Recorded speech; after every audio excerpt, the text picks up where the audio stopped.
My mother during that time was like superhuman because my father's health was failing at the same time that my sister was dying. The loss of a loved one is not something that you ever get over with. You continue to live your life, right? But it's something that I think impacts you, and you continue to live because you have to. As a nurse, how did you become so in tune with the business side of being a nurse? Because nurses usually don't have business acumen, right? And neither do doctors, by the way. No offense, guys. I know a lot of them. You're right. They don't teach business classes in medical school. But out of all the titles you have, what is the one that you're most proud of? Mom. Why? I'm proud to be a mother because all of those titles don't mean anything in retrospect if my children don't look at me as a leader and a role model. Welcome to the Bedrock Way podcast, where we're changing the habits of yesterday by creating the new healthcare reality of tomorrow. And do we have a treat for the audience today? Man, I've been waiting for this episode for a very long time, Jonathan. Pageantry. Pageantry is something I really respect.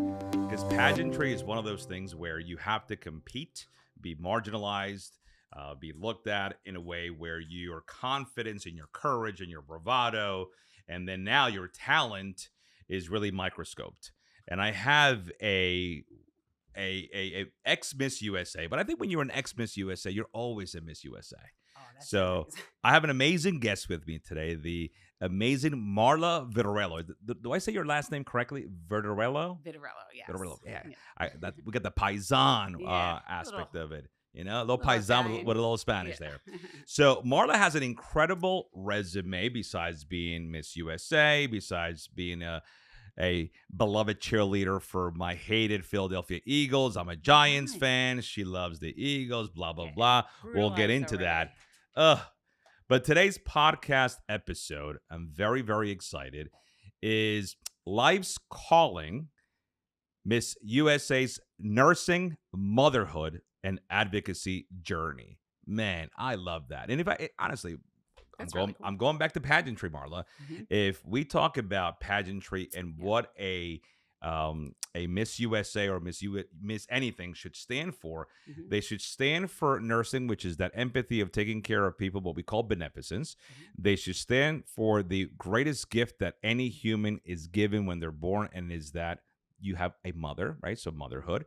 And then the advocacy journey is when you change you change you, but when you change others, you change the world. Yes. And I think that's been kind of your trajectory the last, how many years? 27 years, 26 years of being a nurse. So without further ado, I want to introduce Marla Viturello to the Bedrock Way podcast. Welcome, Marla. Thank you so much for having me. I mean, that's a huge intro, by the way. I'm very humbled. Thank you. Well, so Marla has been an RN for 26 years, a registered nurse. She earned a Bachelor of Science in Nursing degree from Thomas Jefferson University, one of the top schools in the country. Worked in cardiology for 10 years and then became a nursing instructor for Thomas Jefferson University in the BSN program. I could tell that Marla is nervous right now.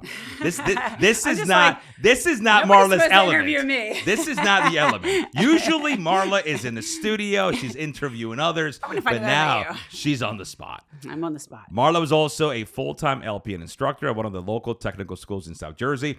Marla worked in pharmaceutical sales for many, many years and then became a legal nurse consultant and became the medical director for the largest workers' compensation law firms in Pennsylvania, Pond Hockey, the official partner of the Philadelphia Eagles. She's now a partner and VP of Business Development of Synergy Pharmacy in Bridgeport, Pennsylvania. That's quite a status there. In addition to a professional dancer, Marla has 27 years combined professional dance experience as an NFL cheerleader and a former, oh my goodness, Philadelphia Soul AFL director, choreographer for John Bon Jovi's Philadelphia Soulmates. And one thing that stuck out here is you were the captain of the Philadelphia Eagles cheerleaders for 6 years. Yes. Well, technically 5. Because, your rookie year, you can't get into it. Then you. So you were born to lead. That's an incredible thing. She was also named 1999 NFL Pro Bowl cheerleader, being the only representative to go to the Pro Bowl that year. And you were named fan favorite at the big game. Marla was the head of choreographer for the Philadelphia Eagle Cheerleaders alumni. She was selected to choreograph the NFL Philadelphia chapter Susan B. Komen dance event, as well as many other charity performances. My goodness, she has appeared on many TV and radio commercials and talk shows, including the first episode ever of Lou Tilley's Sports Connection. I love Lou Tilley. Oh, wow, you were on that? Shout out to him. I didn't know that. Oh, yeah. Back in Marla the has day. choreographed for the International Modeling and Talent Association in New York City and was a dancing singing coach. You sing? I personally don't sing, but I can make someone look good while they're singing. Oh, I try. I love I try my best. See that. You know, A singing coach for Barbizon Modeling Agency, where she also did talent recruitment. You are a guest instructor for the All Pro 3 in Atlanta, Georgia, teaching hundreds of NFL, NBA, AFL, and HL dancers various routines to be performed in stadiums all over the country. When do you get to sleep? It's funny because you were reading it, and I was like, oh my God, I sound like I probably haven't put my head on a pillow in a long time. You choreograph performances with John Bon Jovi as the girls John Bon Jovi as the dance team. The dance team for the Philadelphia Soul. So. Also the AFL Arena Bowl commercial in Vegas 2006. You've been doing this for a long time. Yes. Featured Philadelphia Soulmates in several slot tournaments with the Sopranos cast in Atlantic City. Me and Tony, we were the bosses, dude. Really? It was fun. Yeah. A certified instructor for the, you know where I'm going to go here. I didn't win. Oh, she God. is a certified instructor for the Aerobic and Fitness Association of America and teaches adult dance boot camps as well as models for various fitness companies and apparel. You were front and center during the pandemic when they closed the gyms down. I know. So, and you were making sure people stayed in shape. You know, Ian Smith just got all charges were dropped for Ian Smith, who remember he kept his gym open, Retro Fitness in Belmar. Yeah, that's right. All his charges were dropped. By the way, they should. I mean, really, they should. Wow. Yeah. Certified American Sports Fitness Association. Marla was the Miss New Jersey USA Ambassador 2017-18. Wow. I can go on and on and on. You have your own TV show. You have your, oh my God, I'm so excited to have you here. Thank Marla. you. So why don't we start off by telling the audience, Am I blushing, by the way? Because I feel like I'm like, I don't like to hear stuff about myself. Like, you know what I mean? I just keep going and, I'll tell and you, doing things. But when I was on your show, you said something to me. Very few people have said it resonated with me. You're like, wow, Andre, you've done so much in such an, and you're still so young. There's so much more to do.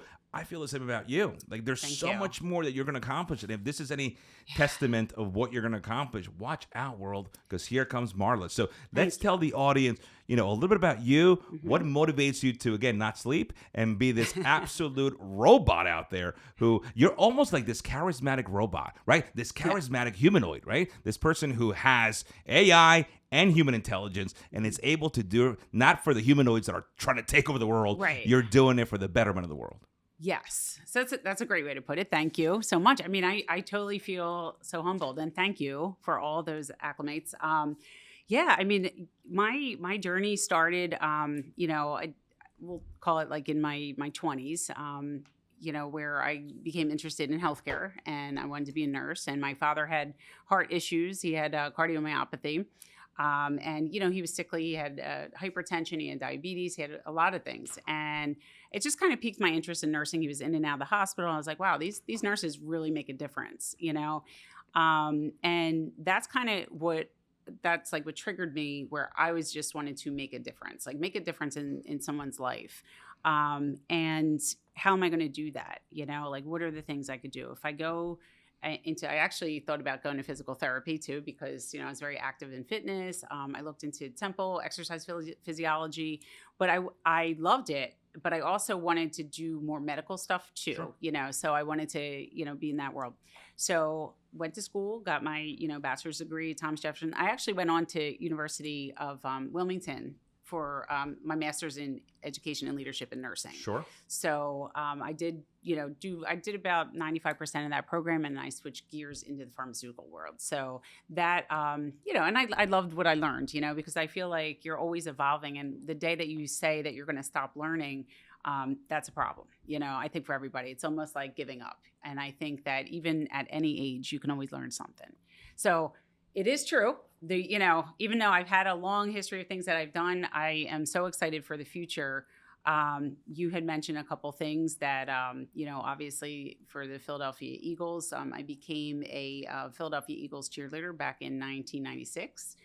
Probably one of the best experiences of my life. Hold on a second. 1996, and the Eagles sucked back then. So yes. it was probably they were awful. Yeah. So what were you cheering for? Like a lot of you were cheering for the other team, right. like the Giants. We dominated you guys in the 90s. I know. Just saying, Tiki Barber scored a lot on you guys. I know. So tell us about that start into cheerleading back in 1996 when you you were in such a, I mean, it was challenging having to see a team lose week after week. So was that something that started kind of that's what started you in athletics, right? Yeah. So I basically, I was a gymnast and a dancer and a cheerleader all through, grade school and high school. And I always looked up to the Eagles cheerleaders, always a Philadelphia Eagles fan. And I was like, wow, how amazing they are. I went to like a couple appearances to see the girls. And who's your favorite player of all time? Favorite Eagle of all time? That's probably Donovan McNabb. I just always loved his personality. I know. I knew you wouldn't like them anyway. It doesn't matter. Fletcher Cox is cool. You know what I loved about Donovan when he choked? That's an older player. 2005 when he choked in the Super Bowl. That was really cool. I know. Yeah. I'm sure you were really excited about that. So, but as you said, in 1999, I went to the Pro Bowl. And actually the fans, they had like an online voting on that. And that was really cool because they voted me fan favorite, which was very cool. That was a great experience. And I kind of like when the fans do stuff and it's not like orchestrated by anybody else. So the fans in the stadium were voting for the best cheerleader. Well, anybody can go online and just kind of vote. So what was the criteria for that? No, just the Pro Bowl, the performances, like people that went to the Pro Bowl, I guess, went to that website at the time and were like, oh yeah, they check it out and that was that. But that's awesome. So it is funny that I was the only Eagle. So every NFL team picks one woman each year to go and voted on by the peers again, which is more meaningful to me to be voted to the Pro Bowl by my teammates than just picked from the Eagles. Sure. Then of course the Eagles, you had to be in good standing and do good, and we do a lot of community events and appearances as well. So I went in '99, and that was amazing, but no football players went, so it was just me. Wow. Which was a lot of pressure to represent an entire organization. How come no football players went? They didn't make it that year. Okay. Yeah, I know. Those little innuendos that you're trying to do there. You had to be a good player. Okay. He's like, gee, I wonder why. You had to be talented. A good player at the time. Donovan McNabb wasn't there? Yeah. No, not that year. Wow. No. So, yeah. But anyway. So that was kind of the journey. And I retired in 2002, May of 2002. And I wasn't done yet, and I just I knew that I was ready to leave the Philadelphia Eagles, even though my cheer sisters are awesome. I still currently am. Do you get paid to be a cheerleader? You do. I'll just say that you wouldn't be in it for the money. Got it. It's something that you just do for the love of the sport, love of dance. Oh yeah.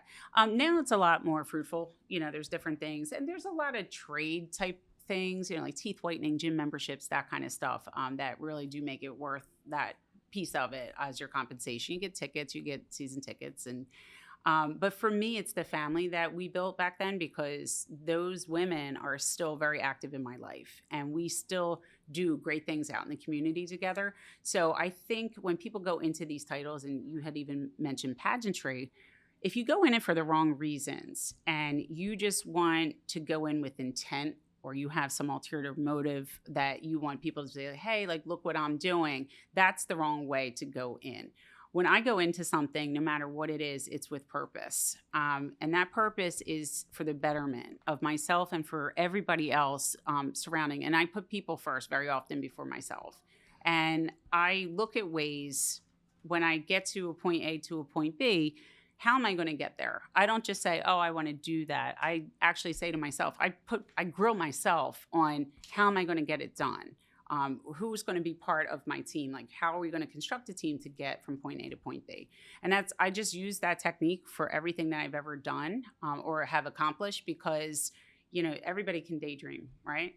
If you don't get up and do the work and make it happen, then you're just a daydreamer. I want to be someone who actually puts that truth to test and tests truth. So that's what the whole show Rise and Grind is. It's just about getting up every day, and not just physically rising, but rising above all the crap that's out there. There's a lot of people, I hate to use the word haters, but that's what, there's a lot of hate being spewed in this world right now for several different reasons. We've all been through COVID. We've been through, political differences where everybody is screaming at each other. People are right now very financially stressed. There's not enough hours in the day.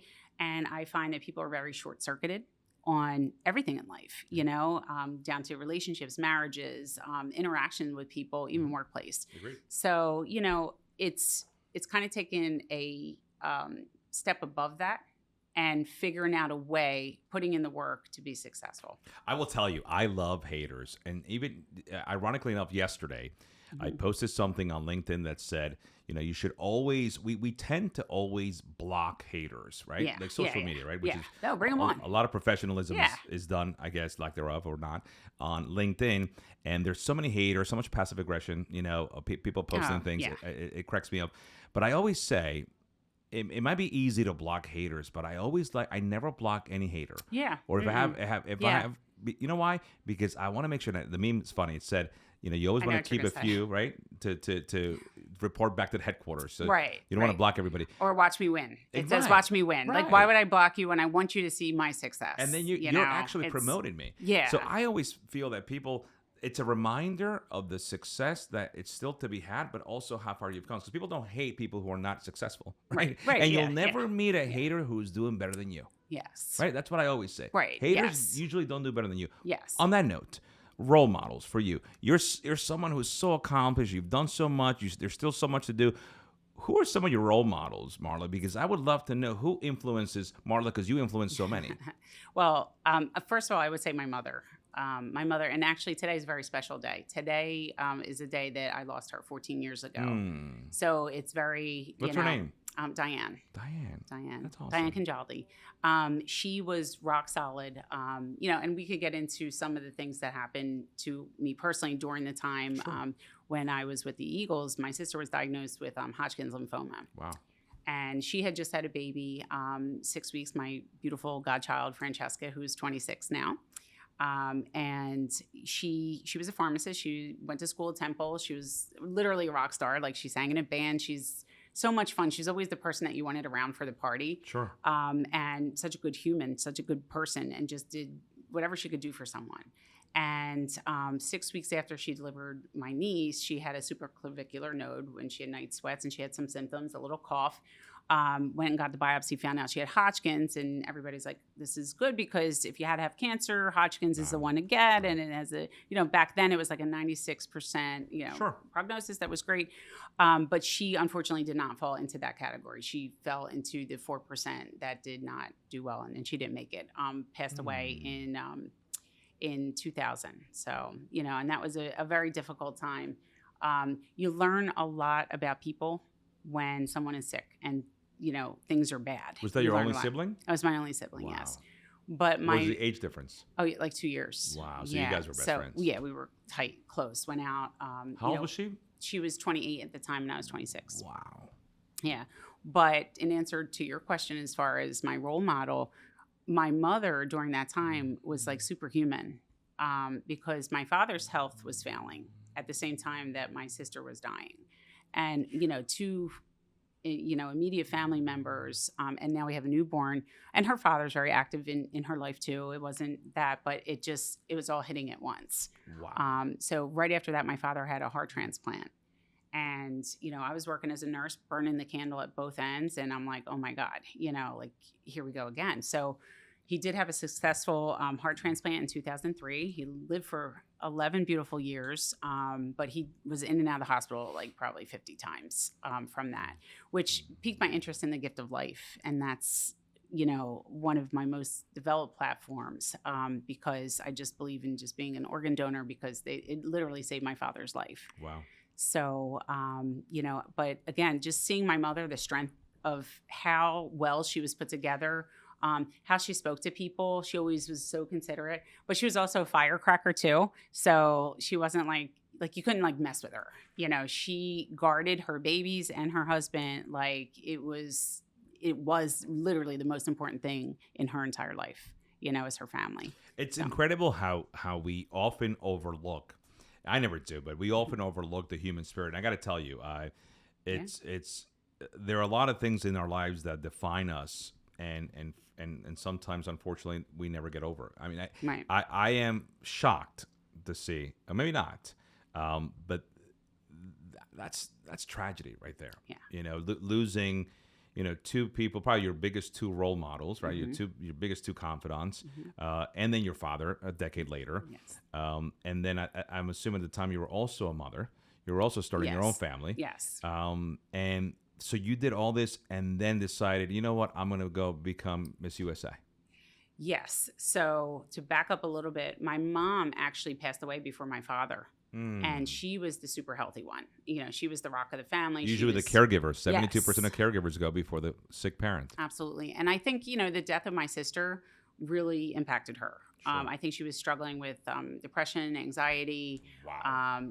She only had thyroid disease. Like, that was it. She didn't have anything else. And I think that her health just deteriorated over time. She was a smoker back in the day, and she was a hairdresser, so she probably inhaled, different chemicals and things like that. Yeah. I finally get pregnant. It took me a couple years to get pregnant, and things were on the upswing. My father was stabilized and everything, and things were going well. And then 6 months into my pregnancy, my mom was diagnosed with stage 4 lung cancer. So they said, you couldn't catch a break, girl. Couldn't catch a break. I know. It's like, and everyone was like, oh my God, because she was 64. She was a young 64. Yes, she was like all over the place. That to me, so the last trimester in my pregnancy of my first baby, it was back and forth radiation and chemo with my mom.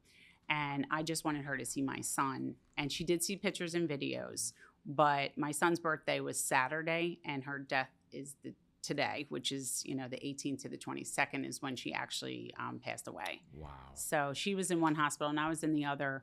I look at it like I lost her that night because that was the last time I spoke to her. And that to me, her being on a morphine drip and she wasn't responsive. She passed away the night I brought Santino home. So it's a touchy week. No, listen, it's a hard. And I appreciate your sharing your week with us. Yeah, thank you. Again, it's I always and we talk about it here all the time. It's the loss of a loved one is not something that you ever get over with. You continue to live your life, right? But it's something that I think impacts you, and Absolutely. you continue to live because you have to. Yes. But I'm even more impressed with your incredible platform, your background. One thing that I know you want to continue to tell your story and I want to talk about how Miss USA, but I just want you to tell me, knowing a little bit more about your background. As a nurse, how did you become so in tune with the business side of being a nurse? Because nurses usually don't have business acumen, right? And neither do doctors, by the way. No offense, guys. I know a lot of them. You're right. They don't teach business classes in medical school. There's a reason I'm in my role. Yeah. But my here at Bedrock. But I guess my question is, and you don't have financial experience. No. But you're extremely shrewd when it comes to the business, obviously, everything that you have done. So where did that develop? So I'm going to say my mother again, because my mother, my mother never went to college. My father only went to school to 10th grade, but she ran both of his construction companies. He had 2 construction companies. So I watched her just grind out every single day. She had people come to the house. They had an office. We had an office in the house. And she also owned a dress shop. So as a little girl, I looked at my mother. She was a business owner and she was a boss. She was a boss and like no one messed with her. Because my mother will give you the shirt off of her back, and everybody who knows her knows that's don't mistake her kindness for weakness. Correct. Kind of thing. Yep. And she was big on respect, and she was big on organizing and getting a job done. And she had that dress shop for 21 years, and it was very successful. It's called Diane Sportswear.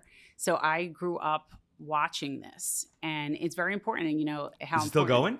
Oh, no. She sold it back in the 90s. Oh, okay. Oh, yeah. And then my sister, I was thinking maybe carry through. No, I know. And, it was awesome. So people would come in and I would dress up in the clothes. Like I have great memories, like as a kid. Awesome. So that's kind of, I would say that, but even more so, not just from what my mother gave me or what I saw, I did a lot of research on my own. I think that anybody can be a business owner if you are strategic enough. And if you put the work in and really know what you're selling, who you're selling it to, who your audience is, I think that's huge. That's half of the battle, and then just building on it and growing on it. So what happened with me with pharmaceuticals sales is that they were looking for a nurse with a medical background to go and teach doctors how to do implants for endometriosis and prostate cancer. We had a drug that we launched, and it was a national thing. So I was flying all over the place. And back then, if you remember in the 90s, pharmaceutical companies were hiring and firing often, where they were having layoffs or they closed a division or whatever that was. So I shifted with a recruiter who I spoke to, and they said, have you ever thought of medical legal nursing? And I'm like, well, what do I have to go back to school? Because like, I've already been in school like 8 years, so I really just wanted to pick up my career. And they said, well, they're looking for somebody who has a medical background, but also understands people and people skills. So it's not really a sales role, but it's a people skills role. So you'll be talking to doctors and other third-party attorneys outside of workers' comp. Would you like to interview? Yes, absolutely. So I went in, and that's how I got involved in workers' comp. And Pond Hockey is still going strong. They're an awesome firm. And we still work together today. So it's great. And I, still have a lot of friends there. And it was a great experience. So you just learn, and you just keep building on what you know, and know what you don't know, and go and find out what you need. There's no excuse to not. So let me ask If that you, makes sense. 100%. So we always talk about, the life in life, what you do is not the how, the what, the when, but it's really the why. Mm-hmm. Right. And it seems like your why is very much related on your biggest role model, which is Diane, right? Your mom. Yeah. And what your mom created around you is this incredible amount of sense of urgency where, to your point, you were always going to be transformative and build on who you were, and not be stagnant and not be happy where you were. You always were going to do something better. And your resume and your history speaks for itself. You remind me of very much of me. You probably are never content.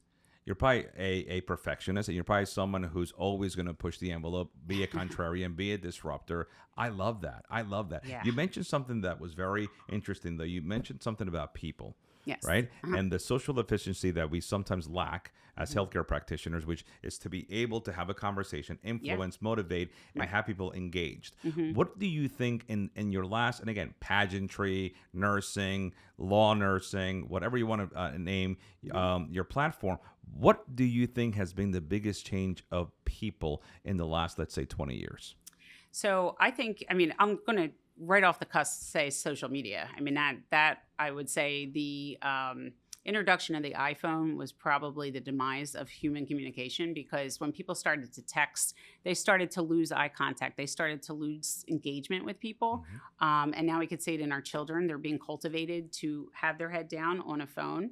And just even FaceTime is good because it's a little bit more interaction, but nothing will ever replace human interaction, sitting down like this, having a conversation, looking eye to eye, talking about something, and communicating a point. I think one of the biggest things that I would say, if I could even compliment myself, this is a learned skill, was to listen first. And that's number one. When somebody tries to talk, you have to hear what they're saying. And a lot of people don't do that. They're hearing you, but they're not listening. Like, you need to listen, interpret, and then formulate words back to that person that communicates the next point. And that's just simple communication. And that, to me, doesn't really happen as much as it should today. I'll tell you why. Yeah. Very easy. Yeah. Social media has programmed us. Oh, yeah. So you're right, 90% of a conversation should be listening. Yeah. And it's not listening to respond. It's listening to understand. Right. And I think what we do is we listen to respond, right? Yes. You talk to me, and I go to my program, and I give you a knee-jerk response, right? Rather than critically think about what you're saying, think, and then give you a response that takes into account what you have asked, right? Yes. This is the marksmanship of the podcast. I listen, I process, and then I respond to you. Social media, 100% in television, right? That's what they call it, television programming. Right. It has created almost a data program in our brains that allows us to, when you ask me a question, this is the memory I give you. Right. And there's a way to actually untangle that programming, right? You have to do things like meditation, manifestation, and you have to challenge your thoughts and be open-minded that the world is not what you see it, right? Yes. But unfortunately, social media creates a very unrealistic view and a reality that sometimes people use to insulate themselves and kind of just have this, what I call a lot of my colleagues, not my colleagues, but acquaintances that have the Facebook life, and then they have the real life. Oh, yes. Right. Yeah. And it's sometimes I feel like it's madness, because it's almost a call for help. Right. When you see people on social media, and they're not what they are in real life. Correct. And and I know a lot of people like that. Of course, I do. We all do. You know, some of that, and I think it goes into the whole people thing. Like that's the changes that we're seeing in social media. 100%. And you know, we mentioned haters and we mentioned people like that, and we all have somebody in our life that tries to bring you down or tries to pull you down or compete. And to me, it's not a competition. If you're doing truly what's in your heart to make a difference out in that community and be the person, whether it's a charitable effort or fundraising, it should be for the right reason. It shouldn't be because I want everybody to say, oh, look how great Marla is. She did this. Marla did that. No, it's about the team. It's about the people, the camaraderie that got us to that point. So, you know, intention is different than purpose. So, you know, people's intention sometimes is like, look at me, and they, you know, pose on social media. To your point, you know, somebody who's in a troubled marriage saying, oh, this person is my rock, this is my this, my that. And, you know, they go on this whole long thing, and then somebody sees them out and that's not their life, you know? Yeah. Or, you know, people portray these pictures with their children like that they're so active in their life, and maybe they're not, you know? So I think social media is, I call it the devil phone. I swear to God, I'd say this to my son all the time. I was like, oh, you're on the devil phone, because it's like you get sucked in to a fake world where people don't look like that, the models and all those things. And, you know, and how about the deep fakes now? Yeah. There are people with that can look like you, talk like you, and they're not you. And that's not you. Right. Exactly. So we've all been probably hit one way or another by some fraudulent activity on social media. I experienced it through my computer too. I had, you know, a whole thing where somebody got in and, you know, I had to change everything in my life, you know, from bank accounts and credit cards and the whole nine yards. So I think what has kept me successful through all these years, it's not by accident. It was building blocks over and over again on how I'm going to get from point A to point B, and actually having a map to get there, a blueprint, a real strategic plan. And I don't know exactly where I'm going or what, you know, all I know is I want to keep evolving and keep doing good in the community. I think that that's the most important thing. So a lot of the things, most of the stuff I do in my free time, I don't get paid for. I don't, you know, nobody's endorsing me. I'm not, you know, I do it because I love people, and it helps me with even my grievance of what I did. I know my parents would be proud of me with my efforts of the gift of life and leukemia and lymphoma. Well, I think you just said it. I think your why is that appreciation of the gift of life. And I'll go back to the social media, but I want to go back to Diane. I mean, you got to think about it. You were at a very young, impressionable age. You lost your mom, you lost your dad, you lost your sister. And, you know, at a time that you were creating your own life. Yes. Right? Yeah. And to see the world around you kind of collapse, you know, it made you appreciate life. Right. And it made you appreciate the fact that life is not guaranteed for any of us. Right. And sometimes when we're young, we tend to be invincible, or at least think that we are. Yes. And then you look at social media, right? Now creating a environment, and we, you know, people talk about the Matrix and all these other, you know, assimilations, but you talk about social media not creating an identity that's not real. Yeah. So you have seen firsthand, you know, the loss of life of people who did not want to lose their lives, who had no choice. Right.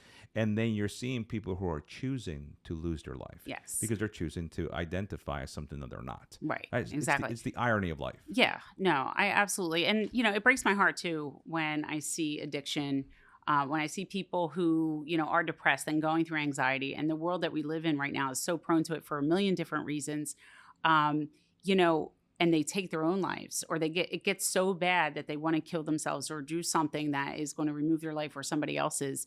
That just crushes me, because I have such a love for life, and watching the three, you know, most beloved people closest to me besides my children pass away and fighting for their lives, it's eye-opening. You know, I just wish, you know, that people would kind of come together a little bit more. You know, I don't want to say my age, but I'm approaching a milestone next month. And I still see adults misbehaving like children. Sure. And the tactics and things like that, which is why I chose the show's title as Rise and Grind, because again, rising above people who are trying to pull you down. And it's not just me. I see it all over the place. I see it even in my daughter's classroom. There could be a kid or two who's like maybe a little envious of how she's doing in sports, and words are hurtful and actions are hurtful. So we have to teach even our children to sort of brush people off. And my son said, well, I shouldn't care what anybody thinks. I shouldn't care. Well, that's not necessarily true either, because the most important person that you should care who thinks what is yourself. That's number one. And the people you care about, you should care what they think, because you're developing that relationship with that person. Now, the rest of the world who's trying to hurt you, who cares what they think? I don't care.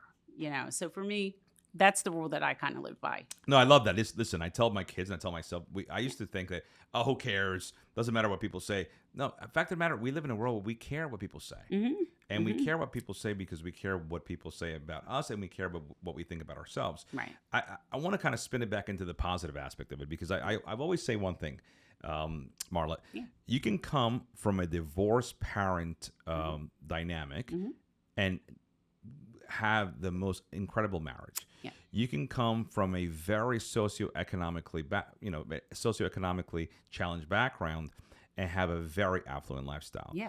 You can have death in your family and not let that define you. Trauma does one thing to a human. It changes them. And then the reaction that comes after that trauma is completely back to what you want it to be. Yes. You can choose to have that trauma perpetuate by defining who you are and unfortunately cycle it and do it all over again, right? Or you can say, I'm going to use this as a life kind of eye-opening experience, and now I'm going to do better so the misery that I experience, others don't. Right. And it definitely seems to be that you chose that latter, because I'll tell you, you are an incredible role model, an incredible representation of what the human mind can do if they use resilience and trauma as a platform to motivate them to do more. And that's incredible. And on that note, thank you. And I still want to go back to the Miss USA, because you're evading that, but that's one thing that I want to talk about. But out of all the titles you have, what is the one that you're most proud of? Mom. Why? I'm proud to be a mother, because all of those titles don't mean anything in retrospect if my children don't look at me as a leader and a role model. So I would say that's my most important hat that I wear. Those other things all kind of come into it, because I'm showing my children that you can be a leader. You don't have to go with everybody else. You don't have to be the follower. Stand your ground for what you believe in. If there's something that you believe in, stand for it. And who cares? That's where I say, who cares what others, because the people who are your friends, whether it's peer pressure or otherwise, they're going to always be your friends and always care for you. And you'd be surprised how many people will support you when you stand on your 2 feet and open up your mouth about things. The difference between the world we live in today, and I think it's always going to be a challenge, is delivery. How people talk to each other. You know who that controlling person is in your life. We can all think of that controlling person, the person that, wants to push people around, and it makes them feel bigger and better. Good for them. I live my life for what I feel is good, and the things that I'm doing and how that's going to impact other people. But having my children watch, and even the youth, in general, just having them watch adults like us take the bull by the horns and run. There's no guarantee of any end result that we're trying to get to, but all we can do is try our best every day. So mindset is important. Your mind is the most important thing, because when you go through trauma like I did, physically, I went through actual trauma too. I had vertigo, I had migraines, I had pain. I mean, I was 26 years old and I couldn't turn my neck because I wasn't sleeping well. I was clenching my jaw at night. Of course. I had TMJ. I had all types of stuff. I had to wear a plate at night that I bit through because of, my nerves, my anxiety every night. If I couldn't sleep, because if I heard a peep, I had to run in her room, my sister's room or my dad's room. And, over the years, and it conditioned me. It like almost hardened me, emboldens you. Yeah, because I have this space to sleep in right now. I have to block it all out. I have to compartmentalize everything, and I got to get rest, because if I'm not good, I can't take care of everybody else. So that's kind of, the mindset of every single day. I could have cried on my floor every single night. I could have became an alcoholic. I could have became a drug addict. I could have isolated myself from family and friends. I could have, moved to another country or another part of the state. But I am somebody who I'm going to face the conflict. I'm going to face the challenge, and I'm going to succeed because for me, that's what I would want for my children. If something happened for me, I wouldn't want them to do that. So I lead by example, and I'm true to my word. And listen, having that gladiator mentality that you have is very, very impressive. Unfortunately, when we're going through that PTSD phase, right, Yeah. which a lot of our listeners are going through, you said something very important earlier. Mental health has deteriorated in our Yes. country, right? And Yes. people are, unfortunately, behavioral health, and people are harming themselves. What is the advice that you would give to the youth or that person who is potentially going through a death of a loved one, and it's very fresh? Yeah. I know we had a colleague of ours. One of his friends lost a 7-year-old daughter. Yes. To an asthma attack. Yeah. And I have Wow. 2 young girls, and for me to even think that they would pass is not even. I can't register that in my head. Right. Exactly. But Yes. as someone who has gone through it, Marla, what is your advice, if any, to that struggling parent, sister, daughter, cousin? That it's not, a lot when misery happens, we can't justify, we can put, make any. No matter how much mental gymnastics, it just doesn't make sense. What is your advice for them? Yeah. So that's an awesome question, because I wish I had the exact answer, but this is what I would tell people. I would tell people to talk about it, because when people bottle things in, that's when you see other things happen, because then they turn to vices. They turn to things that alleviate pain, get their minds off of something, drinking alcohol, or, maybe going down a path with drugs or something, sleeping all the time, not showing up for work. All those things are going to continue to pigeonhole and spiral. If you don't show up for work, then you don't have money, then you can't provide for your children, or you're going to fight with your spouse. Like, all those things are connected. So I would say talk about it. Obviously, with a professional counselor, they could probably really help you work through some of these issues and determine whether or not maybe you do need an antidepressant or an anti-anxiety medication for a short temporary time. But I'm the person who believes try everything else first before you get down to that. And I think particularly with children, they're like, oh, this kid has ADHD, or, oh, this kid is a problem in class. I mean, when we were kids in the 70s and 80s, like, what would they do? They'd slap our knuckles and send us back. It was just a behavioral training. And I think respect is a big part of it. I think children have to respect authority too. But I would to get back to your question, tell them to talk about it, exercise, do positive things. But when someone loses a child, that's not natural at all. A 7-year-old child, or like my mother watching her 28-year-old pass away. My mother, when my sister passed away that night, and I clearly remember, she had a graft versus host because she had a transplant. She had a bone marrow transplant. And she had a fungal infection that evolved in her lung, and she, had breathing issues, really intense breathing issues, which eventually led to her demise. She became septic and passed. My mother was like under a surgical table down a side hallway in the dark, and she was just in a ball. And here's where I said, "Oh my God, I got to be the one. I have to take control of this," because my father was like walking around the hallways, like, what the hell do we do? Can I say hell? I don't even know. But what the hell do we do? You can say anything you want. I can say whatever I want. But, and I had to take care of my parents at that moment. And I knew my mother was never going to be the same. My mother, after my sister passed away, she felt guilty about enjoying little things in life, like going to the movies or going out to dinner. She almost punished herself.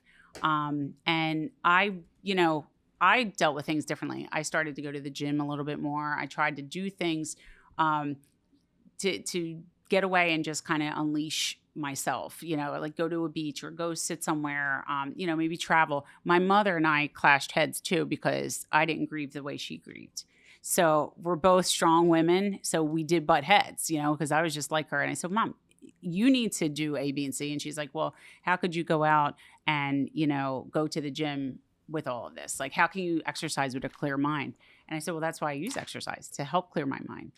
So everybody has a different grieving process and how they're going to heal, but you just don't really heal And I, from that. I hate to say it, but I'm never going to have that space back in my heart for of course, them. you just learn to move on. And so you mentioned exercise several times, and you Yes. mentioned a anti-anxiety medications. Yeah. And as we know, or maybe our listeners don't know, the most powerful anti-anxiolytic that exists is exercise, right? Yeah, sure. It's also one that is the most underused. Yes. And one thing that you did during the pandemic, which I loved, is that you put this theory to test, right? Or actually into the world. And while all the gyms were closed, when everything was in shambles when it came to exercise, you took it upon yourself as a change agent to actually have a YouTube channel where you would do, was it nightly or We did it twice a week. twice a week It was exercise content? Wednesday and Saturday. I want you to tell the audience that, because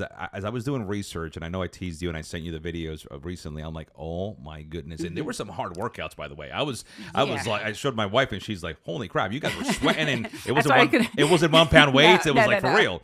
Yeah. And it was long. It was like for like an hour. Over an hour. Yeah. Yeah. So because we had nothing else to do at that point anyway. So tell our audience together. how that came. Because again, I think it speaks volumes to you about how selfless you were, and you felt that if you could at least make somebody's day for 2 times a week and reduce their anxiety, because everybody had anxiety back then. No, 100%. So that we could only do it 2 times a week because we were like dying the other days, but we did walk a lot during that time.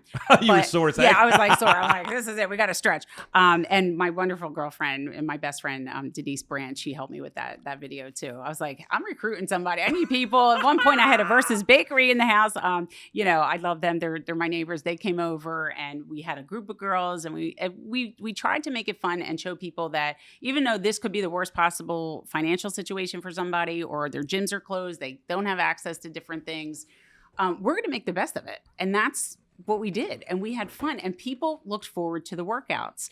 I think we had mentioned I'm the NFL alumni sponsorship chair, as well as the cheerleader membership director. And I didn't, but again, yes, I'll be here all day talking about you. So that's kind of how it evolved. Like, what could we do as a team? And we talked about it, and I was like, hey, I'll volunteer, and let's do a workout. Like, these gyms are closed. Like, people and everybody was battling so ugly on social media that it was driving me crazy. We had constitutional lawyers. Yeah. We had, we had Facebook doctors. Everybody knew the what do they call it? The warriors, the keyboard warriors, like a lot of stuff. And people, you can always tell who like maybe doesn't like you for whatever. They come after you, and they're like, "Oh well." They never comment on anything, but they would come up and disagree. They would come up, and I'm like, "Oh, this is so funny!" Like, look at this. So, and it's funny. People really show their true colors. But my whole thing is, I believe in what I believe in.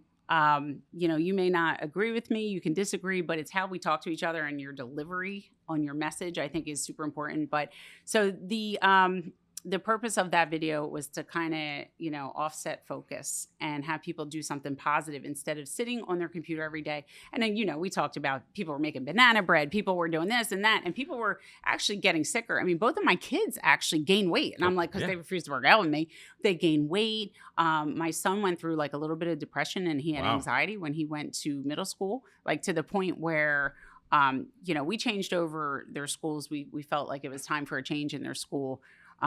We did too. Yeah. And I mean, that's a whole nother episode why, but, when he got there, this was a school that it's Our Lady of Hope in Blackwood, where they were just on point, on routine. And those kids were settled and content, where my kids were out of school a lot and they were just all over the place. We broke their routine unexpectedly. So, that to me was like, that was life-changing. So just to try to get people off of social media, off of the computers, and just off of text messaging, and do something positive. I wanted to ask you, so again, there's so much that you have to offer, that you have done, and we heard a little bit about your life experience. If you could go back and have a conversation with 18-year-old Marla, what would you say to her today? I would just say that stop worrying about the little things, because back then, when you're 18, 19 years old, you're worried about like going out, and you're worried about like how good you look and this and that and your clothes, and what the next step is. And I would just say everything will work out. If you have good purpose. And I'm going to keep using that, like what you want to do with your life, how you want to impact, how you want to lead your life, everything will be okay. But at 18, you're still kind of a baby and you don't know. And that's the part, a lot of times there's parents who, feel like, oh, they're 18, they're an adult, go work. But they're still children. They need guidance. And I would even say even into like the mid 20s for today's world. It's like, how they say 30 is the new 20 and 40 is the new 30. I do believe that. I think because it's a lot more difficult now to launch a child out. The kids can't even afford like their own houses, their own, there's degrees that aren't as meaningful in the workforce. And these people are like, they want to go into the very specific zones. So even if you get a degree in dinosaurs, you can't make money? No, that's what I'm saying. Like, philosophy and things like that. Like they're great and it's great that you studied it, but what are you going to do with that degree?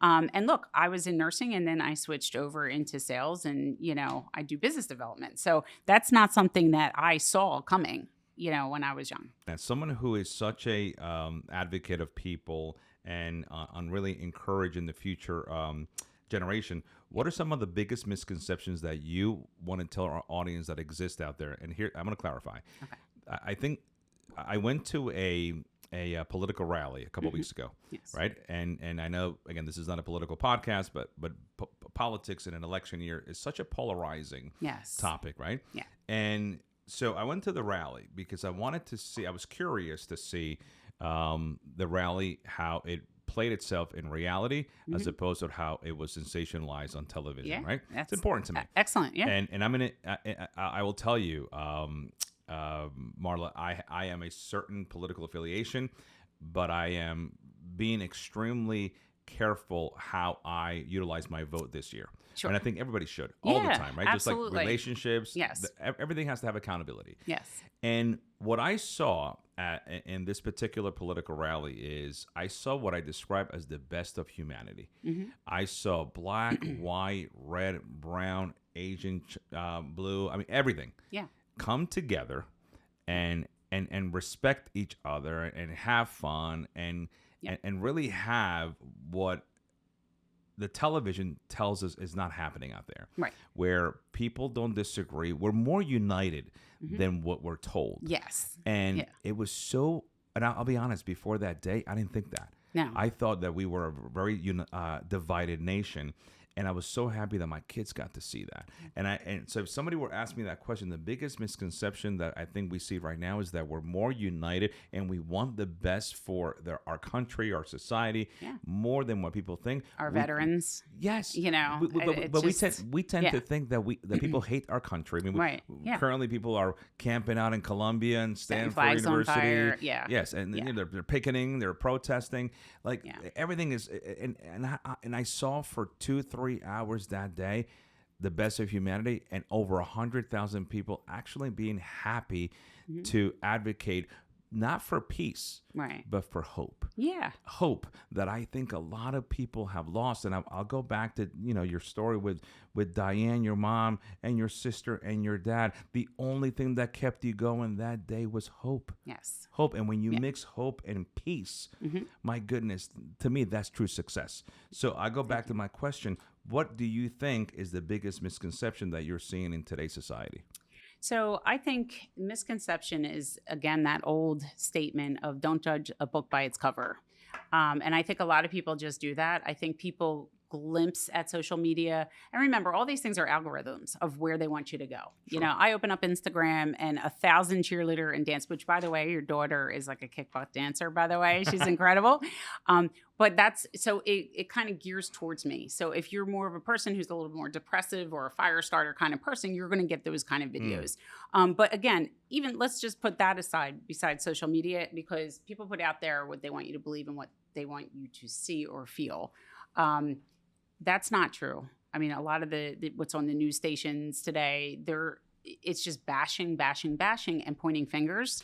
And I think that where this country is right now, every person needs to take accountability for what's important to them and get out and vote on the right things. Because I don't care if you're a Democrat or if you're a Republican, you have to look at the issues that are at hand and what's most important to you and what speaks to you the loudest, because we're not, I'm not one of those people who believe like, oh, if you wear a mask, you must be a Democrat. If you want to throw the mask off, you must be Republican. And everybody tried to cookie cut everybody into these little squares. It's easy to marginalize. And exactly. that's the problem, is that people aren't thinking outside the box. And I've had so many conversations on, what I'm thinking about what this country, which direction this country should be, with people with completely opposing views. Sure. They weren't stabbing at me and I didn't stab at them. We talked about it because I wanted to hear their rationale. I wanted to hear what they were thinking because maybe I missed that. Maybe I have a misconception of what that is. So again, I think it kind of goes back to the hearing and the listening thing too. People just want to say, oh, no. Especially I won't even bring up abortion right now because people want to be like, no, this is it. Da, da, da, da, da, da, da. And if it's not this condition, you shouldn't do this or you should do that. That's not real. Every condition is completely different. Sure. And I would say that from that topic to every topic. We also have been conditioned and programmed not to talk about politics. Right. We've also been politics, religion, and sex. Yeah. And those are the things that are used to divide us. Right. Because if you can have a rational, non-emotional conversation about the three topics that are most divisive, yes, then it's very easy to puppeteer public opinion. Yes. And that's something that it's almost like you have that voila moment, that aha moment, where you understand, now I know why that's done. All right. Now I want to, you know what's so cool? We waited till the end of the podcast, or towards the advanced part of the podcast, to talk about the pageantry, to talk about, your Miss USA journey, which I'm so curious of, because you're so much more than that. And I think sometimes we tend to kind of, again, marginalize ourselves as you're a cheerleader. You're always your cheerleader. You have a talk show. You're a talk show host. You are a Miss USA. And it's funny, you're a partner in a company. But despite all those things, mom is the most proud title, right? Yes. So let's talk about the Miss USA journey, because I think to me that now that the audience has heard the thick skin that has been really emboldened through the years of heartache, how that kind of was a motivation for you to platform yourself nationally as Miss USA. And that to me is something that is very impressive. Well, thank you. Thank you so much for that. Growing up as a kid, I looked at pageant girls like, pageant girls. They want to wear a frilly dress. It's a beauty pageant. That's not for me. That wasn't for me. And, toddlers and tiaras and people ripping dresses and all that was never for me. But that was the perception back in the day. And I knew that they did good in the community and that kind of stuff. But I didn't really know until I was 44, until someone opened up my eyes about pageantry. And this particular platform is called the USA Ambassador. And I was trying to get the word out there about the gift of life, and doing some, speaking engagements and things like that. I went to DMVs. I talked to people about becoming an organ donor. I went to medical schools. I talked to nursing students. I talked to medical students. This is how you handle the families. And I'm saying to myself, what else can I do? How can I extend this education? Because it's an area that people just don't know about. It's as simple as just being an organ donor, as putting it on your license. God forbid something should happen, whether or not they can use your organs or whatever. But just say you have that will. I got to a point where I was like looking for different platforms. Someone contacted me like literally within the same week and said, you know what, you would really make a great representative for, the New Jersey competition is coming out. Why don't you consider it? I was like, no. I'm old. I get gray hair. I am not going on a stage. And I'm not a swimsuit person where I have to like parade myself on the stage. There's no swimsuit contest. There's nothing. It's like literally evening gown gear. And talent, if you want to do it, you can dance, you can have fun. So I did something really cool. I did like a Rocky rendition. Is it on YouTube? I don't know if it's on YouTube. I don't remember ever loading it up there, but it was good. It was very good. So I came in second to that division. Okay. So I did not make first. And I was like, that's okay. That's all right. But the most important part of that was like the public speaking and the interview, and they spearhead you. Like boom, boom, boom, boom, boom, boom, boom, boom, boom, boom. And you have to just like, if you don't understand the content, you're lost. You're done. You're done. Like, so you have to do your research and educate yourself before you walk into a room like that. Because these weren't people who just wanted to be like Miss America. Like these were like business owners. These were like political figures, like military women, like That's that, awesome. you know. So I wasn't up against like, you know, like Susie, you know, I don't want to say Susie Homemaker because I don't want to insult. I think being a homemaker is really tough. That just, you know, Yeah, but somebody who was but dense somebody and who, right, who yeah, just we didn't get it. do, you know, The some of these research. other things. Right. So I did go for the New Jersey pageant and I wound up winning the state title. And then I went to Tampa and won the national title as USA Ambassador. So then I had that opportunity to go out and travel and speak to multiple states and where else did I go? Key West, Cozumel. I love Cozumel. Yeah, you know, and just talk to people, like just to even educate them, and not that gift of life would exactly speak to them, but they heard about it now. Tell me the top 3 things that you learned in your Miss USA. That's an annual, is that 1-year reign? Yeah. Or? So this is the funny part. So Cheryl Schreier is Miss America's mother. Cheryl Schreier, okay, Camille Schreier is Miss America in 2020 during the pandemic and the year after. I think she did 2 terms. She was actually a USA Ambassador before she was Miss America, and her mother at 58 was USA Ambassador who crowned me. Really? So, and they're super cool. When they come in, I'm hoping to get them on Rise and Grind. So you have to meet. They're just amazing. My God. And you know, her platform was science, and now she's Dr. Schreier. So That's yeah, amazing. yeah. So you did that, and then now you find yourself as the host of one of the most exciting talk shows. You know, I happened to have the privilege to be one of your guests. So tell our audience about that, because you're very dynamic. Thank you. And I think I always say to myself, like, a conversationalist, I don't have to prep for this because I know how to talk.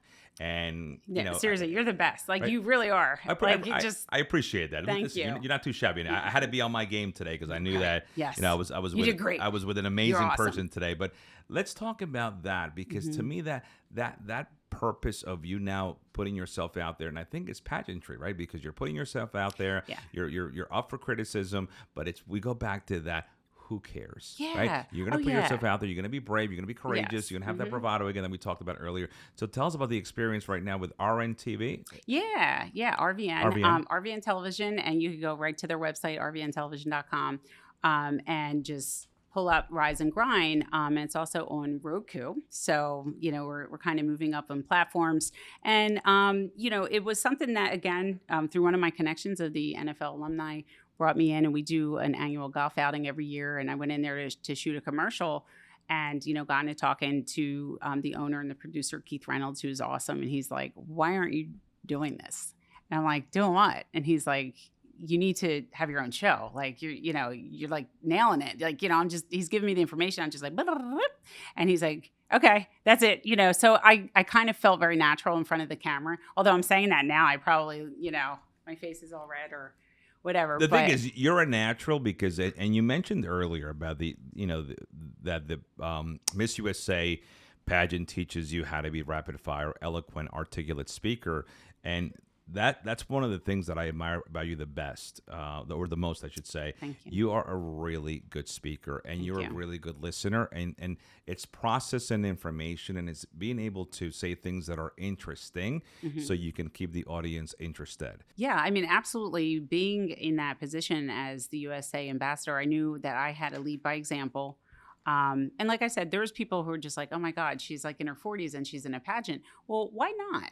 Why not? Why do we have to always say, oh, Miss America, it stops at 26? So think about where you were when you were 26 to where you were at 45. To me, in 44, it meant more to me at that age than it would at 26, where I have evolved and what I came from and what I've been through.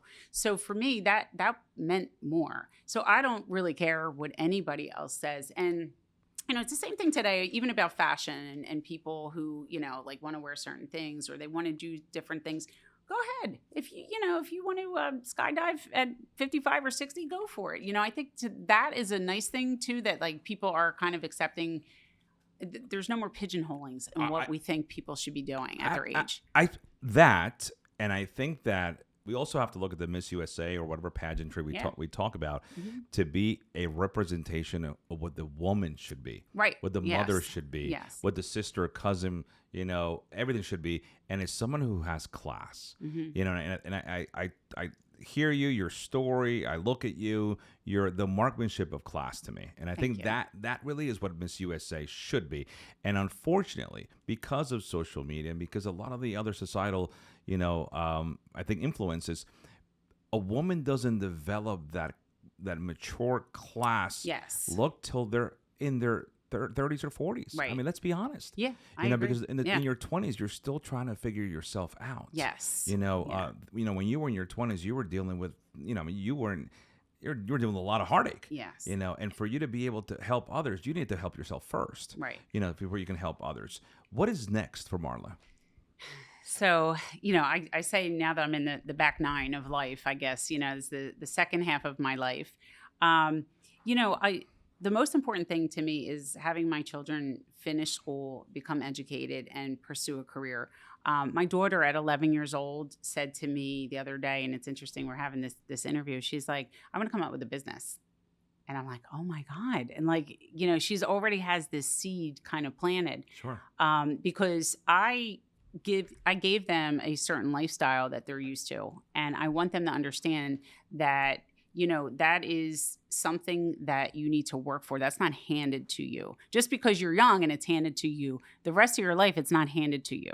So I said, think of things that, could help people or that something. She says, oh, I want to do like Sweet Val's cookies. So she wants to do she says, because every time that people go out, and they go to these carnivals and things like that, there's never any healthy treats for people who are gluten-free or dairy-free. And, and she just kind of thought because she has to be dairy-free. And she's like, I want to do something. And I said, well, do a business plan.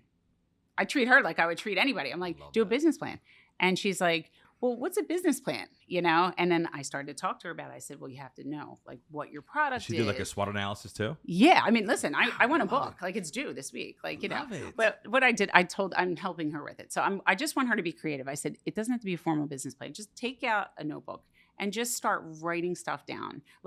What you want to sell, what you want to name it, what you want to brand. We even talked about a logo. I said, well, we could do anything you want to do. We could do it online. She's like, well, no, I'd like to buy a food truck. I was like, all right, well, we got to slow down. She wants to do, she wants to jump ahead. But the point is that remember, people are watching you. So I say my children, I use that, but other people are. I want to inspire other women who are my age. Yes, you can work out 4 or 5 times a week. Yes, you can. It's your body. You only get one body. So all that kind of stuff, oh, I'm giving up after 50 or I'm not going to work out. This has been ingrained to me for my entire life to take care of yourself. And just watching the ailments that my parents had, my dad was a little overweight and he had issues. It's a lifestyle that you have to teach your children. And, like I said, my kids, like most kids during COVID, they ate more treats and they were inactive and that kind of stuff. But my kids have really great food choices because they see me and they see my plate and I'm like, this is what I'm eating. So, without being too crazy, but you also have to have pizza and ice cream too. I definitely get that in. Listen, kids don't listen to what you tell them. Mm-hmm. They watch and observe what you do. Yes. Yeah. And I've always said it that your children become who you show them, not what you tell them. Right. And I think it as I listen to you for the past hour or so, it's become very evident, Marla, that you are the CEO of your home.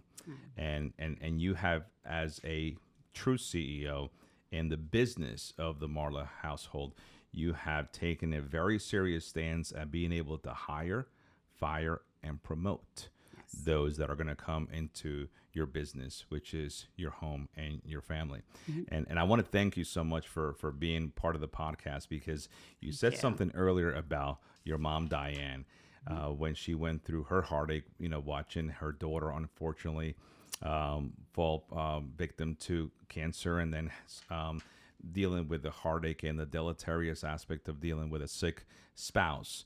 And you named her in one description. You said she was superhuman, and as you're saying it, you didn't even realize that you are a superhero too.